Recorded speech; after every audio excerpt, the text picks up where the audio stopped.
Good morning, everyone. Thank you so much for joining in on the seventh reading of Bury Me Home. My name is Sahar Ullah. I'm the artist and playwright, and I'll be reading for me. My name is Rose, and I'll be reading for Nasreen. Hi, my name is Julie, and I will be reading for Hasna. My name is Ariella, and I'll be reading for Samina. Bury Me Home, Part 1, Introductions. I know you know me, but for the recording's sake, I'm going to say my name. My name is Sahar Ishtiaque Ullah. I was born in 1982 in Fort Lauderdale, USA. What is your name? When were you born? Where were you born? Hasnira Akhtar Jahan, 1956, Chittagong, in a hospital. Samina Noor, 1970, Chittagong, in a hospital. Nasreen Quddus, I was born in Jessore. I was born at home. And when were you born, Auntie? Oh, a long, long time ago. 1950. It's on my Facebook. Part 2, the Liberation War. Where were you during the 1971 war? I was first in Feni. I was in 10th grade when the war started. The schools closed. I went to the village, and we went back to Feni, then back to Chittagong. I remember our people went to India. My parents said they took us to the countryside, to the villages. They stayed with family. I just finished my master's at Dhaka University. We lived in Kakrayal. What do you most remember from that time? The Rajakar dropped bombs. I still remember the sounds. One bomb would explode and form a lake, a big pond. At night, they were falling. My parents remember hearing the bombs. There were bombs we could hear every day. What do you most remember from that time? Oh, sorry. I just didn't think those days would come back. Everybody wants to forget. My mama was Muslim League. My father was Awami League. A lot of refugees stayed at our home. I don't remember much. Because you were a baby? Do you remember your parents talking about it, Auntie? Mostly my mother told stories. I learned about the war in school. In Bangladesh, a lot of people died. That's the sad part. But after the war, they won. We all used to feel great that Bangladesh is an independent country. It was good for our country. When it was under Pakistan, we didn't have a lot of opportunities. What do you most remember from that time? My uncle was involved in revolutionary activity. He was arrested and in jail until the war ended. I remember the night the war broke out. My aunt jumped across the brick wall. Where she went, we did not know. She was hiding because she was afraid she was going to be arrested, too. What do you most remember from that time? It lasted for 9 months. It was horrible after that. We basically hid inside our home. We survived on molasses, milk, rice, and lentils. The people in villages suffered so much. My uncle had hired workers from Pakistan. He sheltered them. When all these areas were taken over by the Pakistani army, my uncle was arrested and ordered to be killed. The workers pleaded for his life. He was released. His house was looted. They would come inside and attack people for different reasons. Young women, young men. I remember one day a tank stopping in front of the house. My father was so nervous, he asked my mother for a cup of tea. He thought it might make him feel better, huh? It was so funny. Do you remember when the war was over? Yes, that time I was in Chittagong. That day, my grandpa died.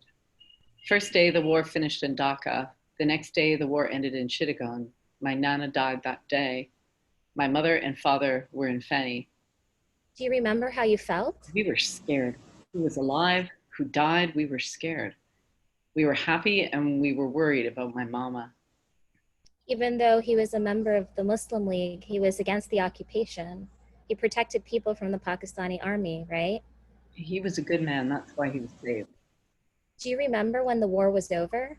We heard the news. I think it was through BBC News and through Mukti Bahini's news. Was it by television or radio?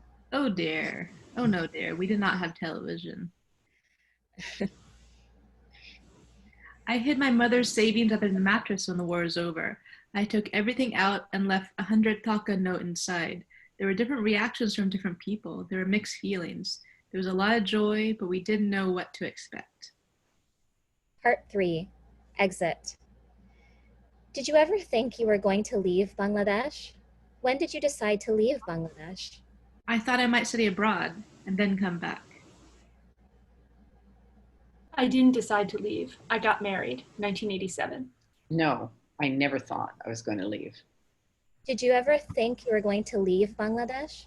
When did you decide to leave Bangladesh? I got married, 1987. Within 2 months, I came with him. I came as a tourist, and later I applied for a green card. When I was getting married, even then I didn't think. I thought I would finish high school. 1979, we came to America. I married in 1974. We stayed in Dhaka University. We never thought about leaving.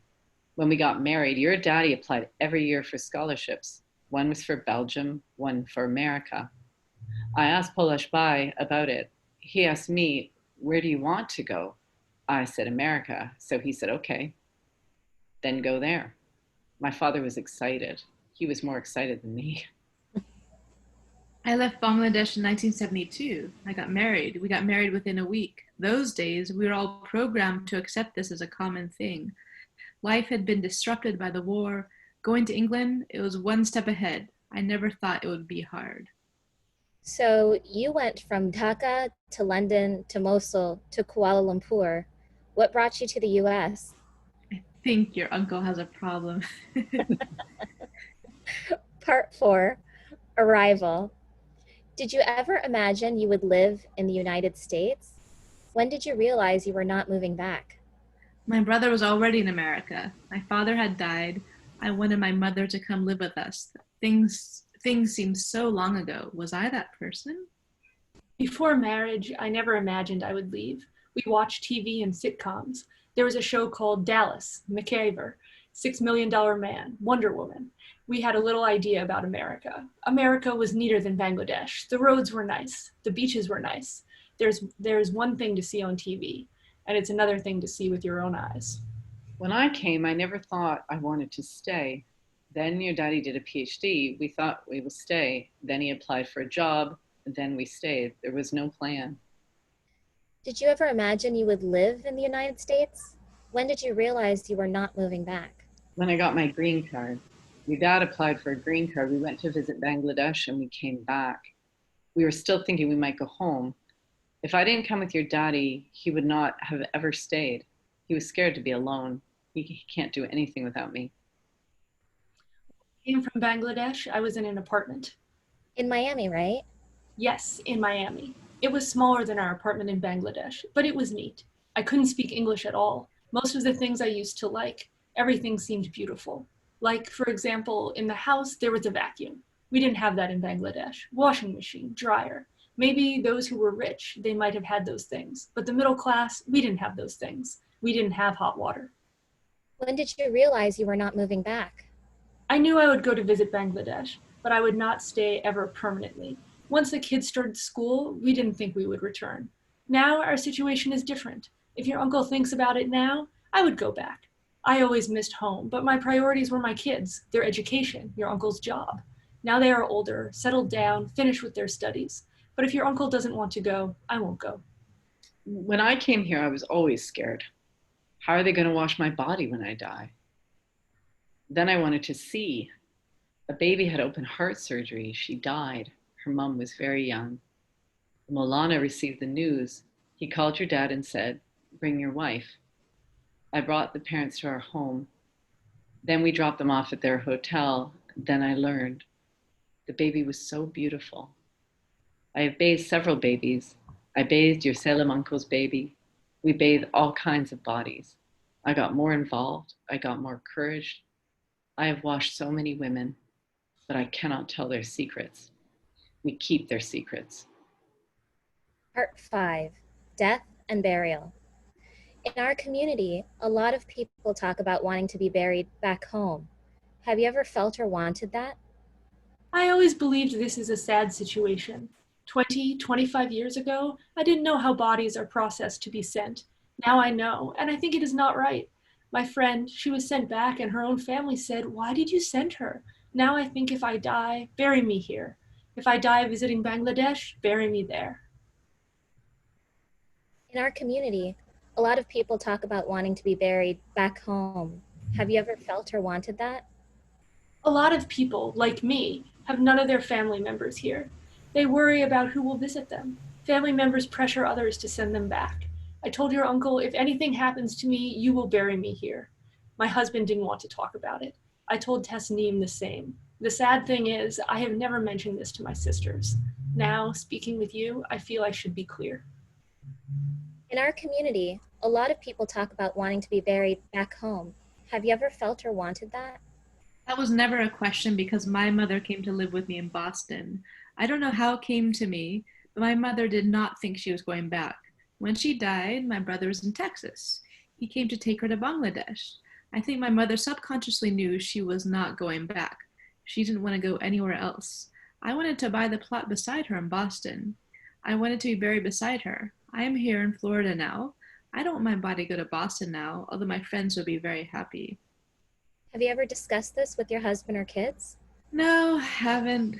I think they would know. Yes, she would like to be buried here. I talk about it mostly with your mom.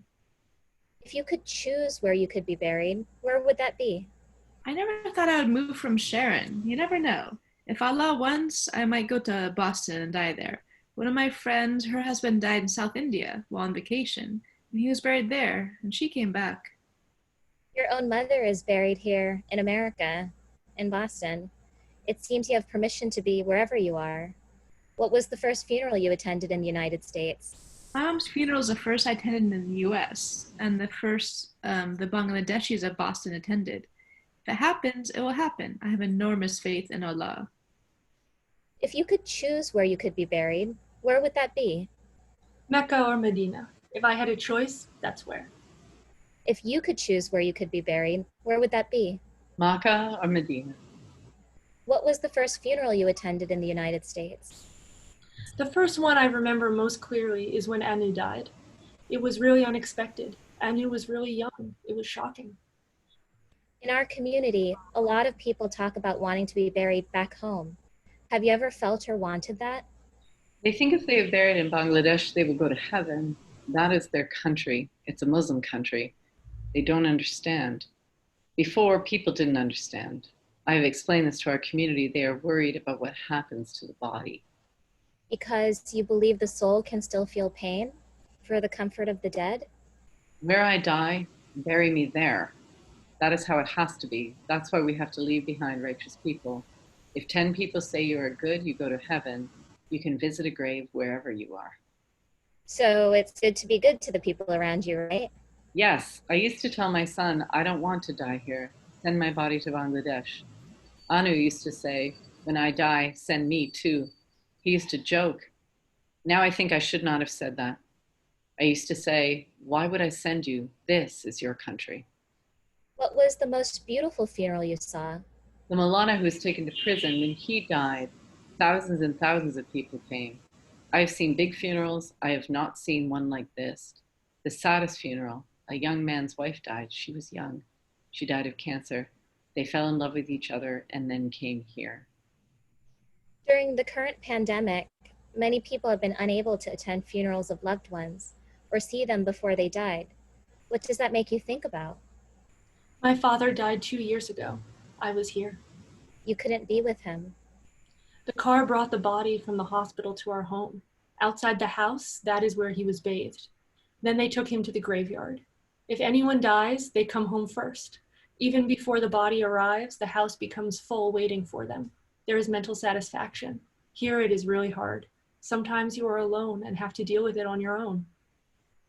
During the current pandemic, many people have been unable to attend funerals of loved ones or see them before they died. What does that make you think about? The situation now, we are hearing even immediate family members cannot attend funerals. It is really heartbreaking. I don't really know what we can do. Even here, if you die, no one can visit. Even in Bangladesh, no one can visit. We do funeral arrangements from home now.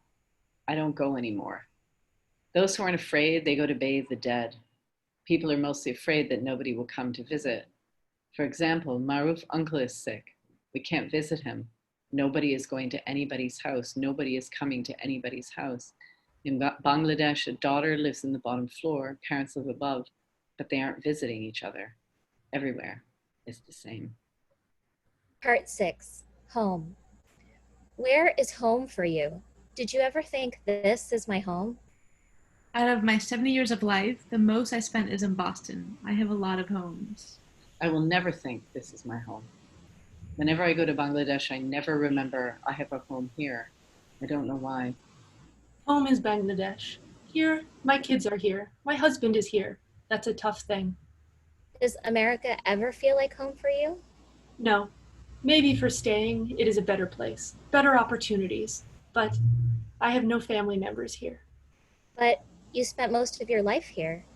It's amazing where our minds go. We think about a time and place where we were loved and surrounded by love. Now your dad thinks about his childhood, about teaching there. He thinks about his old friends. I just stay here. I don't think this is my home. Whatever I have, I give it to my kids. I know this is your home. You won't leave here. What about Florida or America do you like the most? Everything is the same to me. Part 7. Who are you responsible for? Tell me about the first time you voted in the United States. How did it make you feel? I think it was Clinton, not the first Bush. I would listen to your uncle. I wouldn't understand. I didn't find interest. For the men, it seems like voting is a really important thing. People who vote, they believe it is their duty. We got our citizenship when Clinton was president. For my first vote, I registered as an independent. I voted for the Democrats. I called them the spineless Democrats. I was annoyed. I was disappointed in his choice for vice president. I've seen a lot of presidents. Carter, Reagan, Father Bush, Son Bush, Clinton, the black one, Obama, and now the crazy one. Last time I knew the crazy one was going to win. Everything is a mess now. We will mail in our votes. When people tell you they want to immigrate to the United States, how do you respond? In this situation, I don't think this government is good to foreigners. I don't think it would be a good decision. Those of us who are here for a long time, we have seen what happened before and what is happening now. If I tell this to those who are in Bangladesh, they will say you can say that because you live there. Maybe for those who are really struggling in Bangladesh, they might think even this situation is better. It really depends on one's situation. I'll tell them, come over, if you're willing to tolerate insults and work hard. It was never a life of roses. I am a tiny person. I had to be tough both physically and mentally to survive. If I could do it, you could do it. If you want to immigrate, don't expect a field of roses. There are many people who came and didn't like it, and they went back. I think they are crazy. They have to survive and live first. Then we will see. Who do you feel responsible for? Most of my money still goes back home, except for masjids. I give money here. But for poor people and the needy people, because there is no social welfare or anything for them, definitely it goes back home. I cannot shift my ideas here yet the way maybe I should, but I'm not there. Because I know the poverty, I do ask your mom about the needy here, and I give her money to give to people here. Who do you feel responsible for? I am a housewife. Financially, I can't help anyone. I feel for both Bangladesh and here. Even if I wanted to help my family in Bangladesh, I cannot. So if my neighbors need help, I can help. At some point, you have to let something go. Where we are buried, we don't have a choice. So where I am, I take the opportunities. Who do you feel responsible for? Because I live here, the people are my first priority, then Bangladesh. I make money here, I eat here, I live here. They have a right over me. I do it for my blessings. It will go to my grave. I don't think anywhere is my home. Now I think my real home is where my son is buried. That is my real home. Thank you. Thank you so much for doing that reading.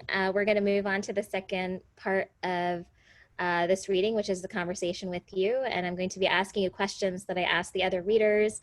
And they're questions similar to the ones that I asked the women in the script.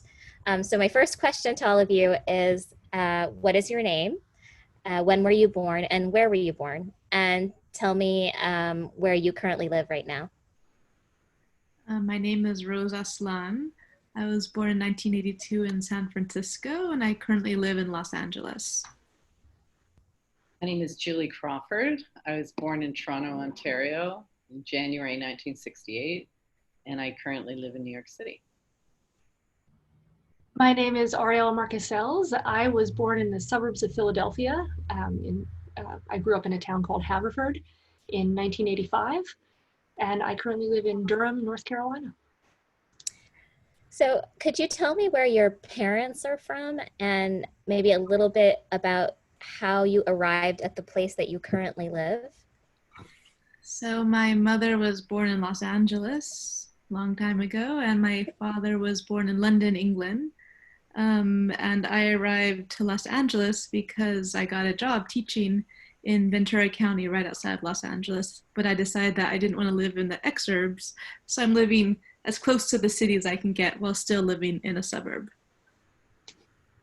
My mom is Canadian. My dad was born in Kenya to English colonial parents. He immigrated to Canada. Oh, that's a later question, but he immigrated to Canada in the early 60s. And he left Kenya during Mau Mau. I came to the United States in the early 90s to go to graduate school and didn't leave because I got a job. I came to graduate school in Philadelphia.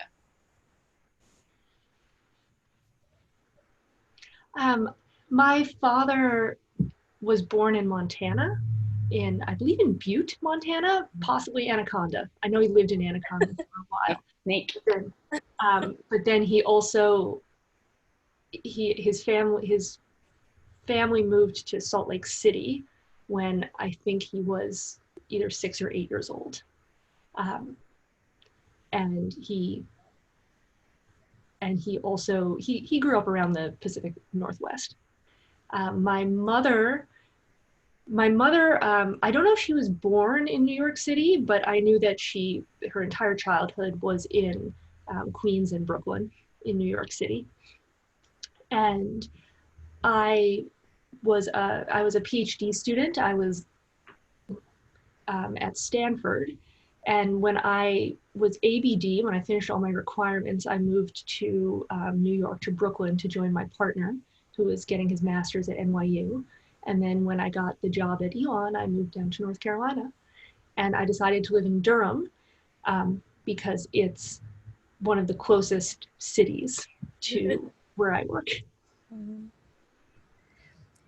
The question that Julie, you were anticipating, and I know that this is a question that you might not have the answers to, but if you could approximate when your ancestors came to the Americas, if you know the year, tell me the year, and if not, maybe the approximate decade or century. Okay. Rose? My dad came sometime in the 70s. Originally, like in the early to mid 70s, he drove across America on a motorcycle. He was the hippie generation. And I think he came back later when he had met my mom in London, then she brought him back to the US. I don't remember when it was, sometime in the 70s. I was born in 82. And my mom was born in Los Angeles. Her father was born in like Peru, and her mother was born in St. Louis, Missouri. They were all Jewish immigrants fleeing from various pogroms and things in Central, or I don't even know where actually. My dad's family, I guess my dad's family went to England. They were refugees that went through via Egypt. But my mom's family, I actually have no idea where they're from because there's no records, there's nothing, and they're passed away. And unfortunately, my relatives did not preserve their records. So, my mom's family, her father was a Newfoundlander from the east coast of Canada. They were an illiterate family. There's absolutely no paper trail. So we don't know where they came from. My mom's mother came to work as a domestic in Canada for a wealthy family in Ontario. From Ireland, she would have been a teenager. And my guess is she came around the time of the war, the First World War, and ended up staying. All of her brothers were killed in the war. but her two other sisters also immigrated to Canada. My dad's family, as I said, they were English by origin. His father was Scottish and his mother was English, and the mother came from a colonial family. Grogan was her father, and he was one of the main colonial figures in Nairobi. And as I said, that family left Kenya during the Mau Mau Rebellion. And my dad immigrated from England to Canada in the early 60s. And he came to play rugby and ended up staying. On my mother's side, her mother's family were early settlers of the colonies, and they're proud of it. The Russell family. They might not have come over on the Mayflower, but they weren't far behind. And I once went on the free version of Ancestry.com, where you can just trace your family through things that other people have posted. And it looked to me like that branch of the family had settled like all of New England, as far as I could tell. Her father, I believe that her father was born in the United States, but I don't know where. His parents were of Russian Jewish descent, and I believe came over fleeing as well various pogroms. But I know very, very little about that branch of the family. My dad's grandfather, his paternal grandfather, immigrated from southern Italy. At the time, his name was Apolloni, his last name was Apolloni, and he and his two brothers, when they immigrated, they voluntarily changed their name. So his grandfather and one of the brothers changed their last name to Sells because they thought it sounded American. And the other brother changed his name to Celis. So there's a whole Celis branch of the family out there somewhere. His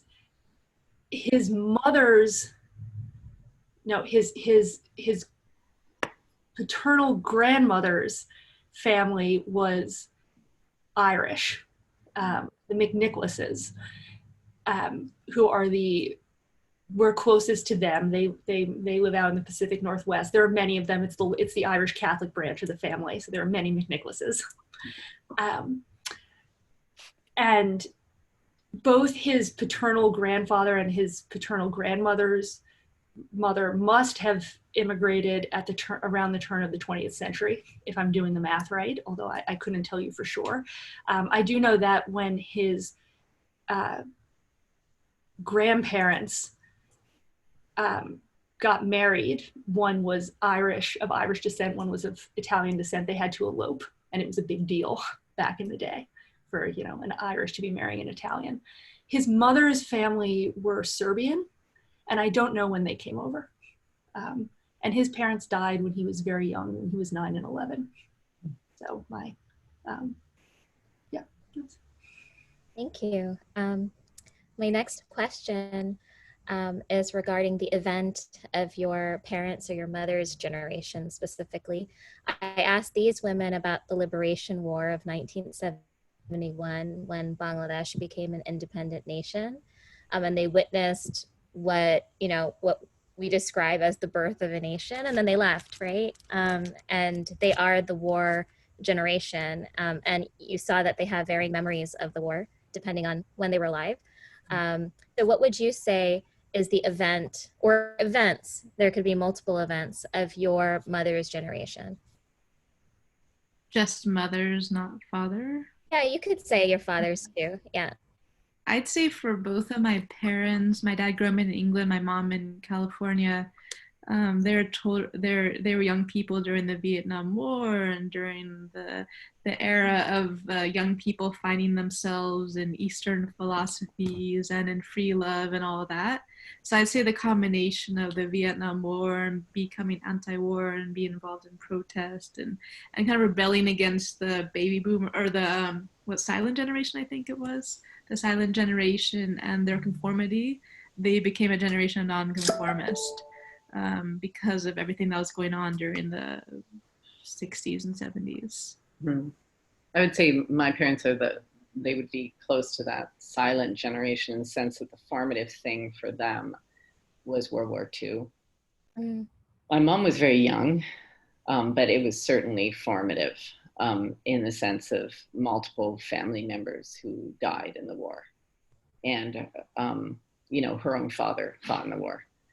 And all the scars for the people who lived and died. And then, very formative, the 1950s ethos of kind of domestic, shut down, kind of family values with racist asides, was the way that my mother anyway lived. My mom was not college educated. It was really directly a result of the war and then the 1950s ethos of making everything great on the home front. It was less nationalistic in Canada than America, but nonetheless, I think that was the tenor.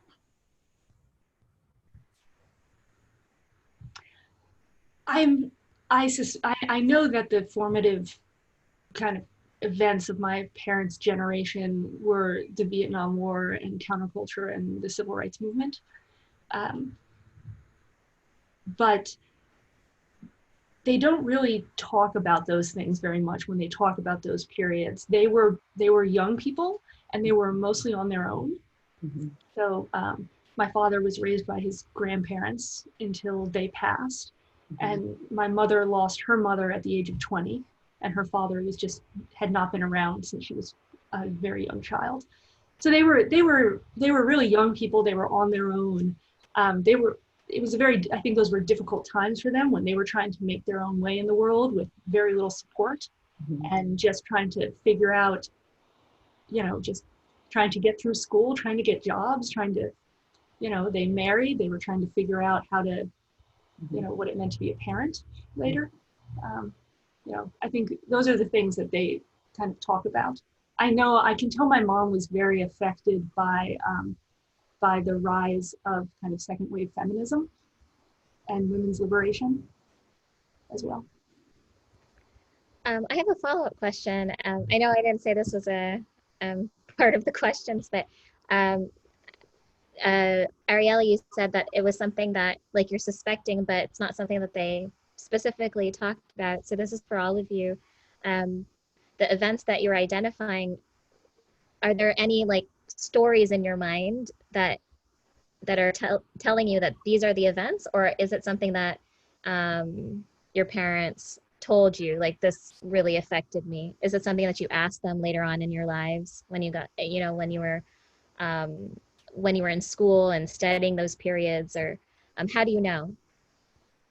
For me, my dad has actually just finished his memoir. He's going to self-publish it. So I guess I've heard, and he loves telling his stories of, he was a pirate radio DJ. That was like huge for him in London when, the BBC or British government controlled all the radio waves. And he was like out putting antennas up in tall buildings so they could broadcast like rock and roll, which was illegal on the British Airways. So like that. And he met my mom when they're squatting in an abandoned building in London. So like I heard those stories a lot growing up about his and their hippie days. And I know that I think when she was a teenager, she used to run away to San Francisco, and since she was born in 1949, well, she was the perfect age for, being part of that culture. So I don't know what she didn't talk about like what she would do in San Francisco, probably because it, not the kind of thing you tell your child in that, concerning what they were up to. But I did grow up hearing a lot of stories, especially my dad. Like I know all of the stories, I can tell all of his stories. But definitely in terms of being part of the counterculture narrative and being very, West Coast politically left leaning, I heard a lot of that in my family. In their politics growing up. And so that was very much informed by the generation that they're part of and being, part of the civil rights movement. I don't know how directly they were, and then being, against the Vietnam War. It was mostly, my mom was really a baby during the war proper. So it was mostly talking, when I asked her directly, I would say about sort of the scars, like people who died, people who suffered from alcoholism, or just what it meant to have lived through something so extreme. And then also a lot of contingent and related sort of nostalgia for it. Like my dad, before he died, the two of them traveled a lot to see sort of sites in France where thousands of Canadian soldiers died in the war. Like they were very invested in the sort of Canadian war effort. Yeah. My father doesn't talk about his past unless directly asked.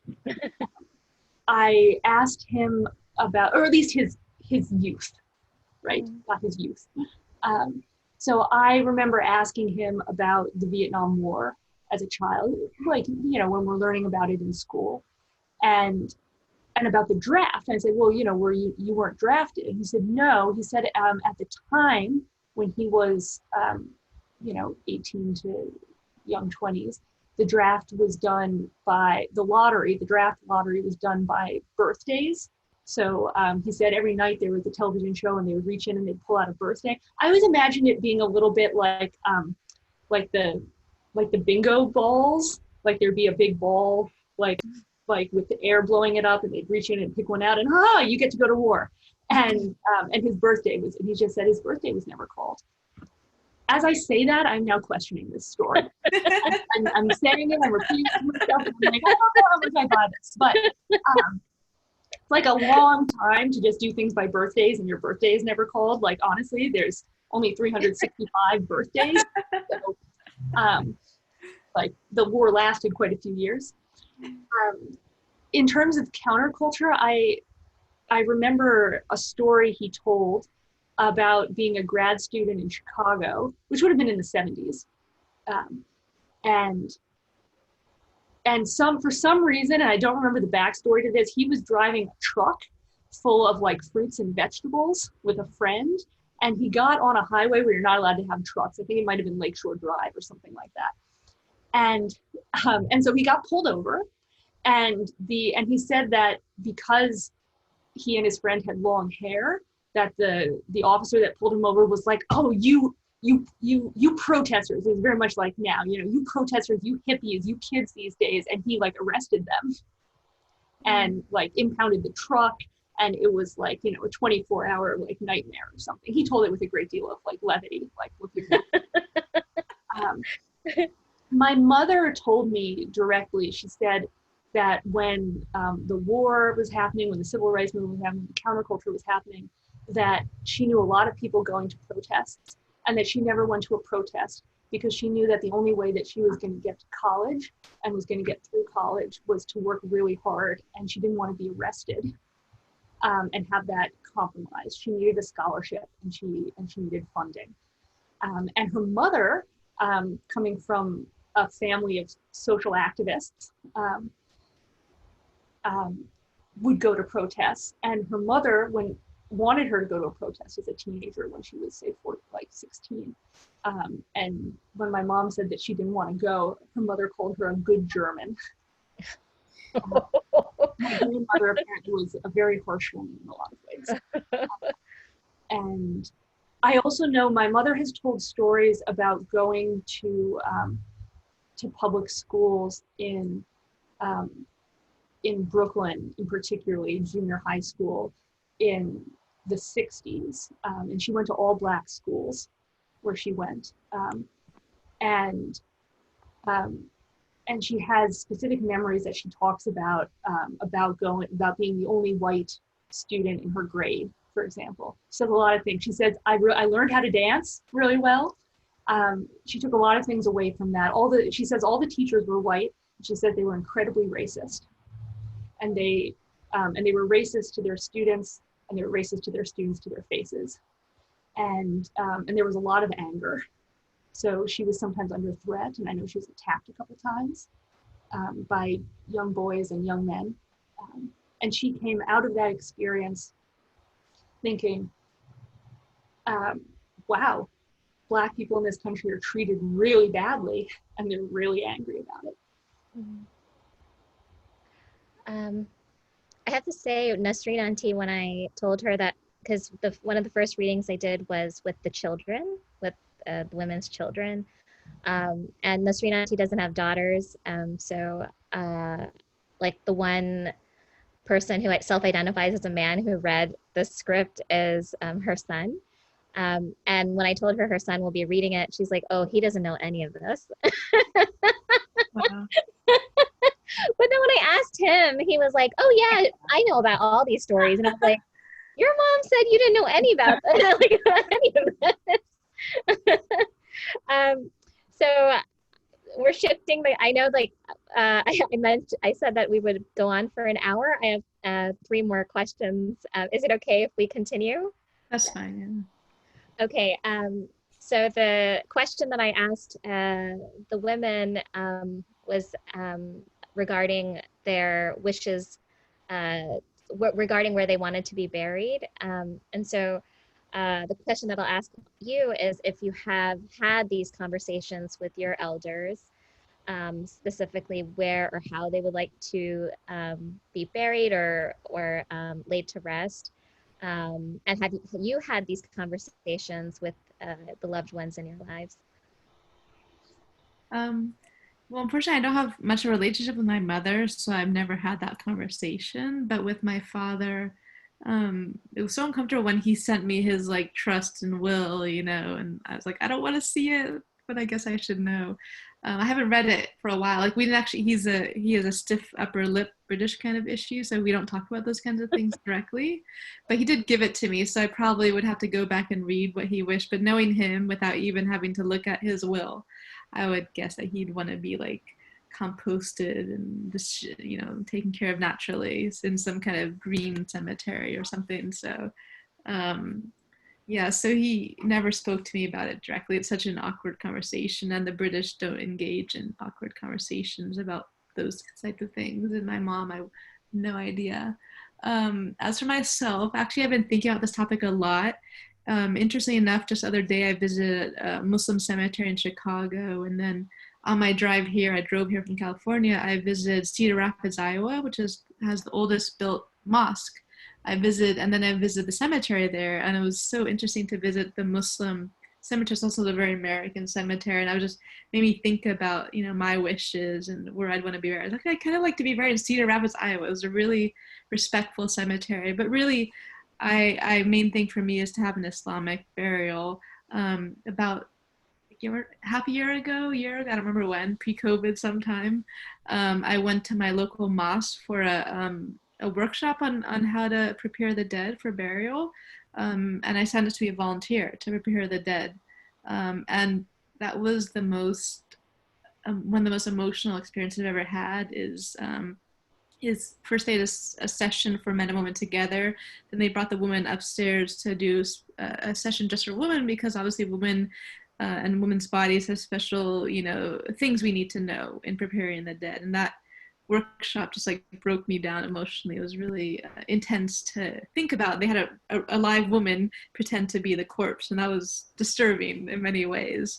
But it got me thinking about in Islam, how they prepare the dead with such dignity and respect. And that was very moving to me, especially by when they're talking about what happens in like the LA County morgue and the way bodies are treated with disrespect. And they try to get the body quickly from the morgue so it doesn't have to experience that disrespect. And so it just made me think that the only thing that matters really is to be treated with dignity. And hopefully I would have loved ones. I don't really have any female relatives who would do that. So just by nice people who would watch me. And then for me, I'll just be buried wherever I am at the moment. It doesn't really matter, I don't think. I have a son, but who knows where he'll live when he's grown up. So my dad just died, so we went through this recently. He died a year ago, and we all decided together. Actually, he didn't care.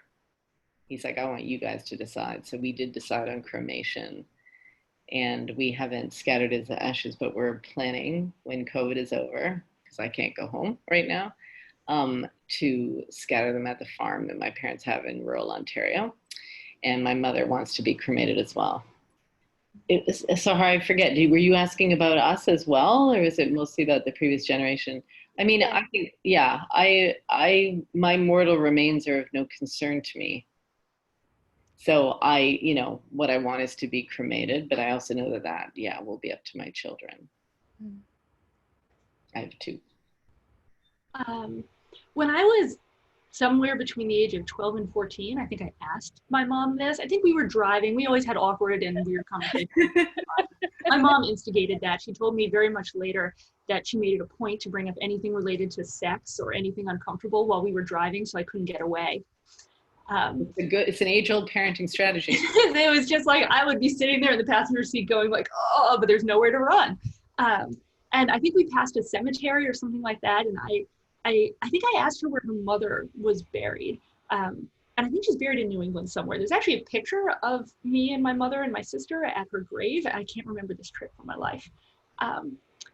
And I asked my mother if she wanted to be buried with her mother. And my mother said, oh, Ariella, no, just do whatever's cheapest. That's usually cremation. Just cremate me and, whatever. That's unnecessary. I asked what Dad wanted. She said, he won't talk about it. And I think that's still the case. He's just like, oh, I won't talk about it. But every time my parents, but my mother talks about it. And every time my mother and father get on an airplane together, my mom calls me and reminds me of where the will is. And, of other, it's always in the same place, by the way. It's not like she moves it every year.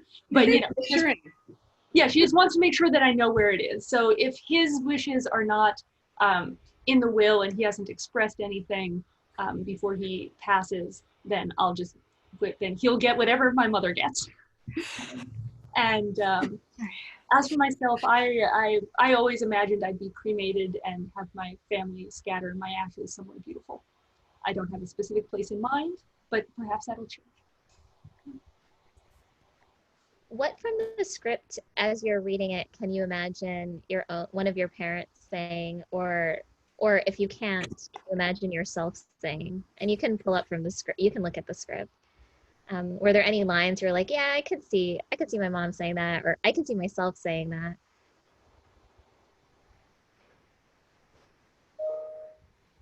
Are we going in order, or you just ask?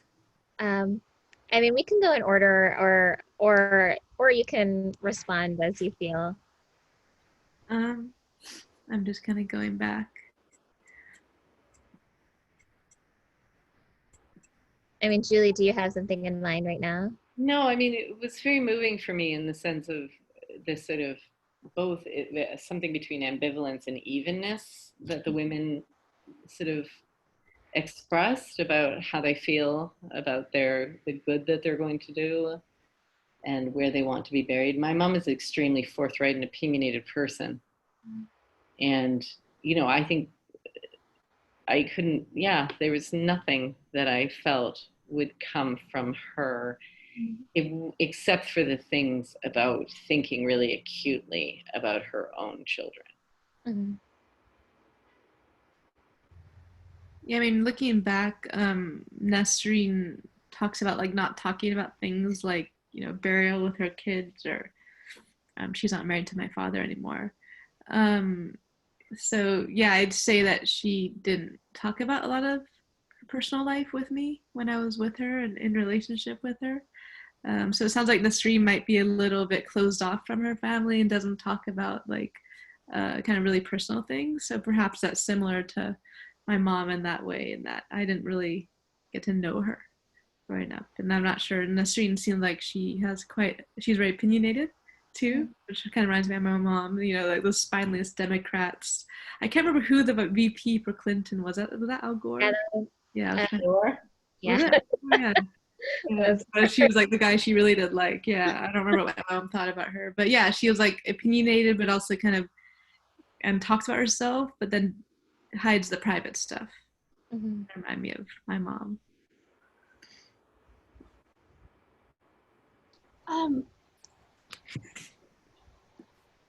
There were two women who said that, or at least one woman who said that she didn't really have a home. Mm-hmm. And I think, I can see my mother saying that there is not a place that is home for her. and yeah, the just, you know, bury me wherever I am. That felt very much like my mother. Very practical, very pragmatic, you know. And the woman who said, when you asked who do you feel responsible for, and she said, I feel responsible for, you know, the people here who are around me. You know, I live here, I eat here, like these are the members of my community. That felt like my mother as well. So the last question I asked them, and I'm going to ask you the same exact question, is that if someone were to reach out to you now, like, you know, a friend or a family member or colleague, or and during this moment of the pandemic and all that it's revealing, what we know to be true about the United States and the uprisings that are happening across the country, but also globally for Black lives. And they express their desires to immigrate or to move to the United States, how would you respond? I would probably make suggestions for other countries, and you know, and help them look into places like, well, New Zealand, for example, is a great place if they're allowing the new immigrants. Probably not right now, but I would highly have them consider other countries like Canada or New Zealand or Australia rather than this country. I think it's unless you're from Western Europe, I don't think it's a very good country to immigrate from at the moment. So I would not usually recommend it. And I've had this question many times in the past from people in different countries when I lived in the Middle East, and I suggested other countries. I don't think it's a very welcoming place at the moment, and you know. So yeah, it's hard for me because I've had pressure from my extended kin. I'm the only person in my extended family who's ever left home at all, let alone to come to the United States. And there's been extraordinary pressure since, mostly around school shootings. Once I had school-age kids, extraordinary pressure around school shootings, which really is the most devastating part about parenting in the United States, even in New York. But since the Trump election, it's been really acute and frankly disbelieving. Like, they also don't understand what an academic, I do not come from an academic family. They do not understand that you can't just get another job at U of T. Why can't you? Yeah. So no, yeah, I always encourage people to immigrate to Canada, which is in every way, but mostly in terms of a social system and a relationship to weapons. It has its racist past and its racist present for certain, but the social services loan a different kind of welcome. Like, I really was moved by the line, like, you have to come, you're going to work hard. It ain't no bed of roses. You know, it is true that, you know, almost everybody I know in Ontario and Quebec has been involved directly or indirectly with supporting a Syrian immigrant family. Like, I have 7 sets of friends who, with 4 other sets of families, have been supporting Syrian families for now 4 years. And those are programs with government support. They're programs that are oriented around getting people independent, but not right away. And so in terms of thinking about how to do immigration, yeah, other people do it better. I would also probably recommend Canada. And actually, my sister immigrated to Canada. My sister went to grad school at McGill and married a Canadian and lives in Montreal and has settled there. And every time I talk to her, she waxes eloquent about how much better it is up there. That gets real tired. Yeah, it does. It does, especially when I have to live down here. Yeah, you live in the South. Yeah. It can be, but she needs someone to talk to as well, because she is an immigrant and she very much thinks of herself as an immigrant, living in a different culture. And the people the people in her communities don't understand what the United States is like at all. And there is a lot of shock about, like, oh, it's like this. And she actually tells them constantly, she said, you have to understand, the United States is more like Brazil than it is like Canada. Mm-hmm. Like, it really, like, this is the case. But yes, certainly I would tell someone who wanted to immigrate, I would say, you know, there's systematic racism here. It's a really hard life to be an immigrant in the United States. You face racism and discrimination. You often have to do crushing amounts of work while living in poverty, often so that your children and not you will see the full benefit of that labor. Mm-hmm. But I also want to say that I've actually had that conversation with many people abroad over the years, well before COVID and Trump and all of these things, and the, you know, the fight for Black lives, you know, obtained its current form. Because, you know, when I was a college student studying abroad in Mali in West Africa, everyone I met said, oh, I want to go to the United States. And every time I said, it's a really hard life. And no one believed me. Like, no one believed me. I said, if you go, you know, there'll be racism and you'll be poor for a long time. And they said, well, I'm poor here. And I said, but here you have your family. Mm-hmm. And there's a dignity here in poverty that life in the United States strips from poor people. Mm-hmm. I have a very close friend of mine from Mali who I got to know over the years. He achieved his dream of going to college in the United States. He started at a community college at East Lansing, Michigan. When he told me, I was in Mali when he told me, and he said, I'm going to the United States. And I said, that's congratulations. I know you've dreamed of this for, you know, the last 6 years that I've known you. Where are you going? He said, East Lansing, Michigan. And I said, oh. He said, why? I said, well, it's very cold. And he said, it is. And I said, it is. And he said, I'll bring sweaters. And I said, oh God. Oh, no, you have no idea. My mom's been part of an organization in Toronto that all they do is provide coats for immigrants. Yes. Who come from Sierra Leone and think they have a winter coat. I know. So no, I got him hats and gloves and warm socks and a parka and, you know, all these things. But it was hard. He was living with cousins, sleeping in their living room in the cold in Lansing. His family withdrew their promised support for his education and then expected him to send money home. It was a very familiar story, you know, and he's done quite well. But it was many years of hardship.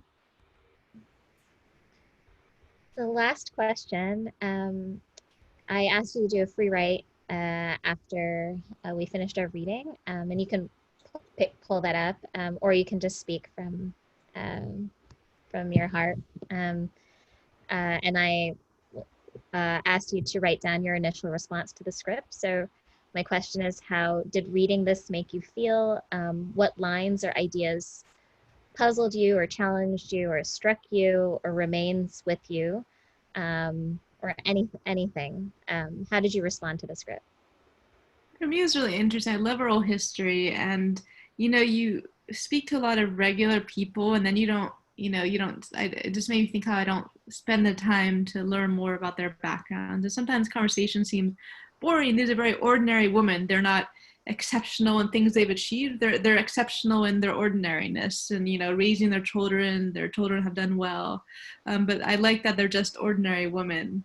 And it's just interesting to hear a very ordinary conversation, but also is very poignant, very, very moving in the same way, because it kind of reminds me of the Humans of New York blog, right? Photo blog, where he stops people in the street and then they give the most moving and evocative kind of statements and kind of insights into these random people's lives. And I love those kind of things that make you stop and ponder in someone else's life, and it helps you humanize a lot more people who you just kind of walk by ordinary. So for me, that was really nice. You know, I think of myself going to the masjid sometimes, and then lots of people I don't speak to most people, obviously, and all the aunties in the corner I don't usually speak to, and it's interesting to hear their conversations, you know, what matters to them and how they think of their relationship with their husbands and their children and their immigration stories. So I think all of that is just really meaningful to read about. And I was just thinking about the concept of home. You know, for them, they have different understandings of home. It's where the husband is, it's where the children are, it's where you're from. And also, I don't really know what home is for me either. So it made me think more about the idea of home. I've lived in different places, and I don't think where I live is home. So I don't know what makes home. That's why I wonder. what makes home. Is it many places? Is it no place? Is it one specific place? And then for me, just thinking about the burial practice is something that I've just been pondering as of late. So it's interesting to hear how other people are thinking about that. And then lastly, I like how they appear very kind of just in their approach, women being raised in conservative Bangladesh, how they appear to be very kind of conservative and kind of conformist, but then you can hear a little bit underneath how there's a little bit of kind of rebellion, and they're very opinionated and self-starters. You know, I remember like for one person, it was interesting to hear though that, for example, like she said, voting is for men. They don't mind giving their husbands the decision making and telling them how to vote. Like they don't actually mind that, which is so interesting because most American women would say, no one's going to tell me how to vote. And it was just interesting to hear them say, my husband will just tell me how to vote. That's not for me. And it's, what's interesting is that they seem to be free agents in that. It's their decision to not care about voting, for example, or to leave that to their husband. It's they're actually have agency in having their husband kind of advise them. And I find it interesting that we usually think of the stereotype of, you know, conservative Muslim women and kind of being controlled by the men. It's more the women are telling the men, you know, like, you just take care of that. That's fine with them. So just lots of things to think about. And obviously I'm the kind of person who takes days to process something. So I'm not really at a point where I've processed it, but these are just things at the top of my head that struck me as we read it. I sort of alluded to it already, but I was really moved by this sort of ambivalence of these women, and what I sort of experienced as both a kind of distributed and spread out, but also slightly suspended sense of like consciousness and embeddedness with others and relations with others that had to do both with a sense of place, like here and there, but also with the sense of people both above and below ground. And I found there was a kind of evenness in it, like a non-neurosis, a non-anxiety, a kind of confidence that has to do maybe with faith, but also with the kind of confidence of modesty, actually, and of not having some grand individualist narrative for what's a triumphal or successful life. So I found it very moving. Actually, my partner, Ryan, his grandmother is dying, like right now. So 10 minutes before this started, he'd just spoken to his mother, and we were talking about her dying and about the preparations they're making for her death. Mm-hmm. And you know, she's aware that she's dying, and she's in good spirits about it. She just wants to go quietly, but he can't go. You know, he can't go right now, and because of COVID. And but you know, all of this was kind of a little. It really hit me at home right now, and I've actually had that very much on my mind the last couple of days, because you know, he's had his grandmother, you know, until he's almost 40, and his mother is the same age as my mother. She's 67, and she's had her mother until she's 67. And I've had no grandmother ever. You know, both my grandmothers passed away well before I was born. So to have a woman, to have these women in your life, Sahar, to have older women around is you know, it's such a blessing, and it's something that I've missed in my own life. And I thought it also struck me, I suppose, how much these women's lives were seemed to be defined and shaped by their marriage and by the event of marriage. You know, their marriages took them across the world, and that was a moment of difference, of the recognition of difference. I'm not married, and I don't plan to be married. And you know, I think my mother sees her marriage very differently. Certainly her marriage has been a large part of her life.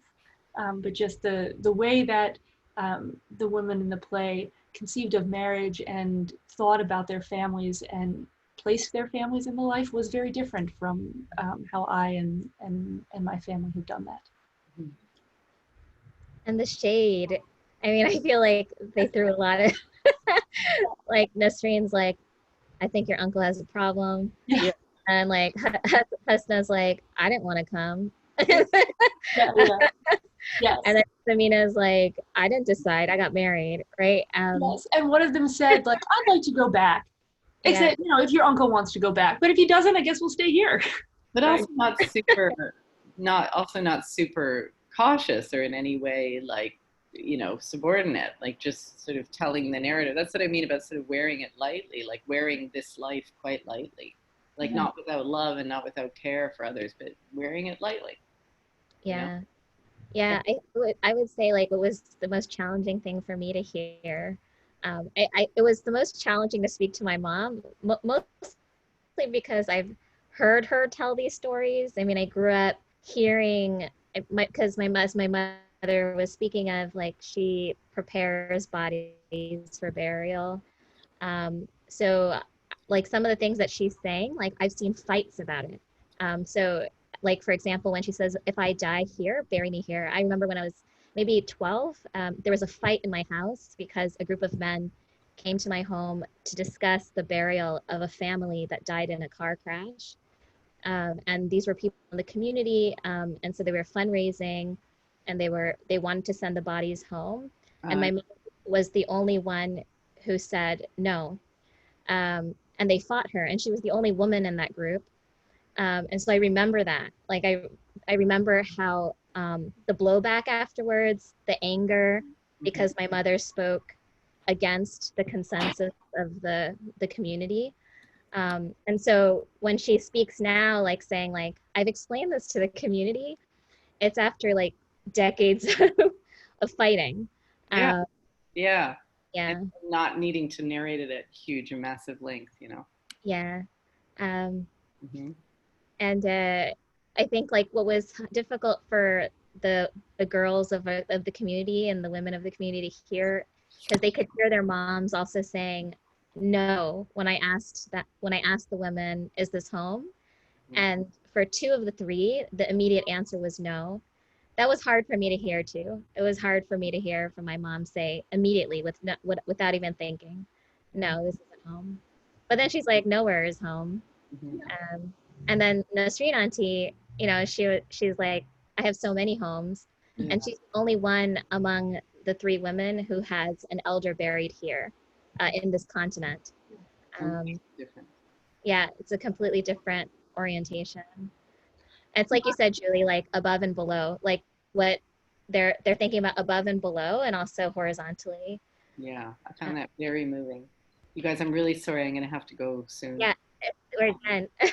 We're done. Thank you so much. It's really nice. I took more of your time than I intended. Oh, a total pleasure. I have got my kid. Thank you so much. Okay. That was lovely. Thanks for including. Really nice meeting you. It was really nice. It was nice meeting you too. Bye. Both of you. Bye-bye. Take care. Bye. Take care.